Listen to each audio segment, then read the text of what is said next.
La la la la la la. Andiyan naman si kumari ko na si Edith. Naglilibot naman na yung kanyang paninda walang lasa. May gana pa maglibot? May gana.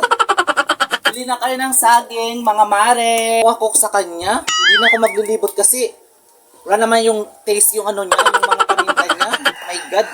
Hindi nag-iisip kung may bibili ba sa kanyang paninda. Kasi panay-libot na walang lasa. Parang naririnig ko yata yung pangalan ko dyan. Hindi. Sabi ko, andyan si Manay Edith, yung mari ko, yung tinda. Ano bang mga pinagsasabi mo about sa mga paninda ko? Hindi ko naman sinasabi na bumili ka dito. Kahit ito lang, maraming mahabol sa akin para bumili ng mga paninda ko.